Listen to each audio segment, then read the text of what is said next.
وفاق اور پنجاب کا بجٹ آ گیا ہے، ایک بجٹ میں ٹیکس کی بھرمار ہے، دوسرا ٹیکس فری بجٹ ہے، یہ تضاد کیا آئی ایم ایف کے لیے قابل قبول ہے؟ عوض صاحب، یہاں انہی تضادات کی وجہ سے ہماری نہ معیشت کی کوئی ڈائریکشن بن رہی ہے اور نہ معاملات سیدھے ہو رہے ہیں، اور ہم مجبور ہیں کہ صرف ڈیفالٹ سے بچنے کے لیے ہماری پچھلے 3 سال سے تو 2.5 سال سے تو صرف یہی کوشش ہے کہ کسی طرح ہم ڈیفالٹ سے بچ جائیں، اور ڈیفالٹ سے بچنے کا ایک ہی نسخہ ہے کہ آئی ایم ایف کو ہم راضی کر لیں اور آئی ایم ایف کی رضامندی سے ہم ڈیفالٹ سے بچ سکتے ہیں۔ اس بجٹ کی کوئی ڈائریکشن مجھے تو نظر نہیں آتی، اور ٹیکسوں کی بھرمار ہے۔ یہ نہیں پتہ کہ یہ صنعتوں کے لیے بہتر بجٹ ہے، زراعت کے لیے بہتر بجٹ ہے، ایکسپورٹ کے لیے بہتر بجٹ ہے، کیونکہ ہر حکومت کی جو ہوتی ہے معاشی پالیسی کی جو ڈائریکشن ہوتی ہے وہ بجٹ میں نظر آتی ہے، مجھے تو کم از کم نظر نہیں آئی۔ یہ جو آپ نے صوبے کی بات کی، ٹیکس فری بجٹ دینے کا مطلب یہ ہے کہ آپ وفاق سے وسائل تو سارے حاصل کریں گے، اور وہ آپ خرچ کریں گے سیاسی رشوت کے طور پر بھی، اپنی نمود و نمائش پر بھی، اور کسی نہ کسی حد تک ترقیاتی منصوبوں پر بھی، لیکن وفاق کو کچھ لے کے اپنے صوبے کے عوام سے دیں گے نہیں۔ مثال کے طور پر زرعی ٹیکس جو ہے وہ صوبائی معاملہ ہے۔ ہم یہ سن رہے تھے کہ جی چونکہ اب عوام کا جو پارہ صبر جو ہے وہ لبریز ہو چکا ہے، وہ اب مزید ٹیکس دینے کی پوزیشن میں نہیں ہے، یعنی جو تنخواہ دار طبقہ ہے یا چند شعبے ہیں، تو اب زرعی ٹیکس بھی لگے گا، اور ریٹیلر پر ٹیکس بھی لگے گا، اور ساتھ ہی ساتھ جو ریئل اسٹیٹ ہے اس پہ لگے گا۔ ریئل اسٹیٹ پہ لگ گیا، لیکن ریٹیلر پر ایز سچ کوئی ٹیکس نہیں لگایا گیا، اور زرعی ٹیکس سے بھی آپ نے صوبے نے انکار کر دیا۔ تو اس کا مطلب یہ ہے کہ شرائط آئی ایم ایف کی تھی، اور اس کی شرائط بھی تھیں، آپ نے ان کی شرائط بھی نہیں مانی۔ تو اس کا مطلب یہ ہے کہ آپ جو ہے وہ کوئی کنٹریبیوٹ نہیں کرنا چاہتے، صرف سیاسی فوائد کے لیے یہ سب کچھ کر رہے ہیں، اور یہ بڑی مایوس کن صورتحال ہے، خواہ وہ مرکز کی ہو یا صوبے کی ہو۔ عباس صاحب کی طرف جائیں گے، لیکن اخبارات والی بات ذرا وہ اچھا دیکھیں، پوری دنیا میں کتاب اخبار اس کو ہمیشہ سمجھا جاتا ہے معلومات اور علم کے فروغ کا ذریعہ، اور کوشش ہر حکومت کی ہوتی ہے کہ اس پر کوئی ٹیکس نہ لگے، زیادہ سے زیادہ لوگوں کو ترغیب دی جائے مطالعے کی، انفارمیشن کے حصول کی، علم کے حصول کی۔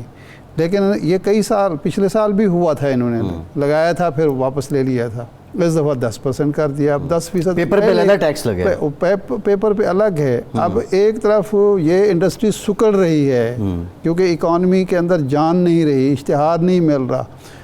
10% ٹیکس لگانے کے بعد آپ چاہتے ہیں کہ لوگ اخبار پڑھنا ہی چھوڑ دیں اور لوگ اخبار چھاپنا ہی میں تو سمجھتا ہوں کہ یہ جو جس طرح تک عزت بل اور پیکا قوانین کے ذریعے میڈیا کو تنگ کیا جا رہا ہے، یہ بھی ایک میڈیا کو تنگ کرنے کی کوشش ہے کہ یہ بجائے شور مچانے کے یہ اخبار بند کر کے گھروں کو چلے جائیں۔ صحیح۔ اس کے علاوہ تو مجھے اس کی کوئی منطق نظر نہیں آتی۔ لیکن ارشاد صاحب، ایک امپریشن یہ پایا جا رہا ہے کہ understanding between the political party heads and leaders وہ موجود ہے پیپلز پارٹی اور نون لیگ میں، اور یہ سب کچھ جو کیا جا رہا ہے وہ صرف پولیٹیکلی فیس سیونگ کے لیے کیا جا رہا ہے۔ ویسے Peoples Party is with the consent, یہ سب اس کی مرضی سے ہی ہو رہا ہے۔ دیکھیں، کل جو خورشید شاہ صاحب نے بات کی نا، وہ بڑی مطلب قابل غور تھی۔ انہوں نے کہا ہم ایک ہی کشتی کے سوار ہیں، تو اس کا مطلب یہ ہے کہ اگر ہم مخالفت کریں اور ووٹ نہ دیں اور بجٹ منظور نہ ہو سکے تو حکومت چلی جائے گی، تو ہم بھی چلے جائیں گے۔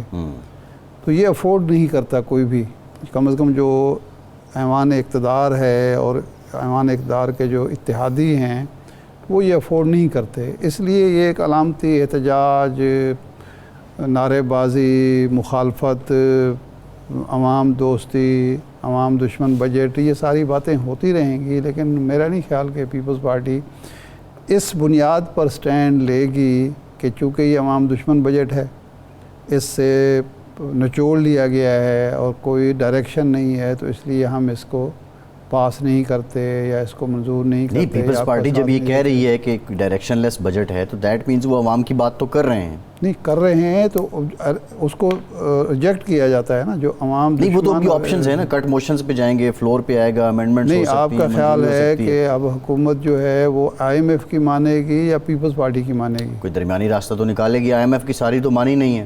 میں کون سی نہیں مانی؟ زراعت پہ ٹیکس لگایا ہے.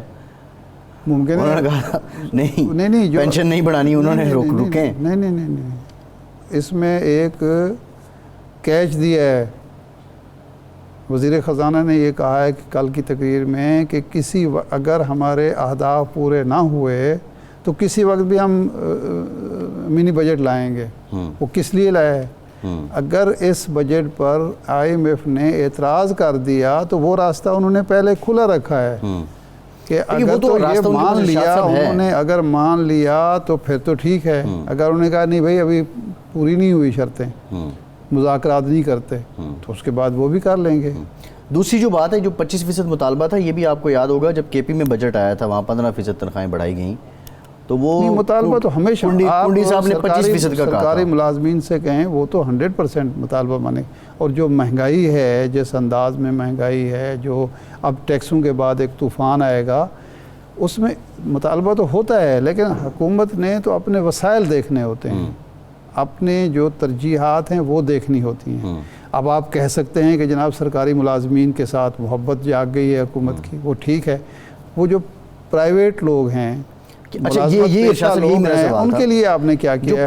مہنگائی ان کے لیے نہیں ہے. جو پرائیویٹ ملازمین ہیں، کیا ماضی میں یہ سنا ہے کہ جب سرکار کی جس تناسب سے تنخواہ بڑھتی تھی اسی حساب سے پرائیویٹ اداروں میں کام کرنے والوں کی بڑا 1986 تک مجھے یاد ہے، 1986 اور 87 تک یہ روایت تھی کہ جتنی تنخواہ میں اضافہ سرکاری ملازمین کے ہوتا تھا اسی تناسب سے تنخواہ میں اضافہ پرائیویٹ ملازمین کا. یہ روایت تھی، آئینی قانونی طور پر پابندی نہیں تھی. قانونی اس لیے تھی کہ ظاہر قانون میں یہ نہیں لکھا ہوا تھا، لیکن حکومت باقاعدہ پابند کرتی تھی تمام اداروں کو کہ جی اتنی تنخواہ آپ بڑھائیں گے. یہ تو 1990 میں جب میاں نواز شریف صاحب آئے ہیں اور انہوں نے مارکیٹ اکانومی پھر انہوں نے کہا کہ کوئی نہیں، مرضی آپ بڑھائیں نہ بڑھائیں آپ کی مرضی ہے. ورنہ اس وقت تک تو یہ ایک روایت ہوتی تھی. اس لیے کہ مہنگائی سے متاثر صرف سرکاری ملازمین تو نہیں ہوتے. سرکاری ملازمین کی اکثریت ایماندار ہے، وہ محنتی ہیں، کام کرتے ہیں، لیکن کام چور رشوت خور جو ہیں وہ بھی تو ان کی تنخواہوں میں تو اتنا اضافہ ہوتا ہے نا. جی ہاں، کالی بیڑیں ہر جگہ ہوتی ہیں، ہر جگہ ہیں، لیکن یہاں ذرا زیادہ تعداد میں ہیں کیونکہ اب سرکاری ملازمت میں لوگ جو ہے اس لیے ترجیح دیتے ہیں کہ جی وہاں کام کریں نہ کریں تنخواہ ہر مہینے مل جاتی ہے. لیکن یہ ہے کہ اب تنخواہیں اگر آپ بڑھا رہے ہیں، آپ سمجھتے ہیں کہ ضرورت ہے، تو پھر آپ پرائیویٹ شعبے سے بھی بات کریں، ان سے بھی کہیں کہ جناب پرائیویٹ شعبے کے پاس اپنا جواز ہے کہ آپ نے جو ٹیکس لگا دیے ہیں آپ کو ٹیکس دیں یا جائز بات ہے. جو میں تو پوائنٹ یہی ریز کر رہا ہوں کہ جناب والا 25% تنخواہیں اضافہ کر رہے ہیں، کوئی قانون کا خزانہ آپ کو مل گیا ہے، آپ کس طرح سے یہ بڑھا رہے ہیں؟ آپ کا تو کام یہ ہونا چاہیے کہ انفلیشن جو ہے اس کو کنٹرول کریں اور اس کے بعد مہنگائی کو بڑھنے نہ دیں، لوگوں کے لیے آسودگی پیدا کریں تاکہ جو تنخواہ جس کو مل رہی ہے اس میں وہ معقول گزارا کر سکے. لیکن آپ وہ کام کرتے نہیں ہیں، وہ ذرا مشکل کام ہے. اب دیکھیں نا کہ آپ نے یہ بار بار کہا کہ جی ہم ٹیکس نیٹ بڑھا رہے ہیں. کیا بڑھایا ہے؟ تنخواہ دار طبقے پر تو پھر بوجھ ڈال دیا آپ نے. جی اگر ٹیکس نیٹ بڑھایا ہوتا یا بڑھایا ہے تو ان پر کیوں لگا رہے ہیں؟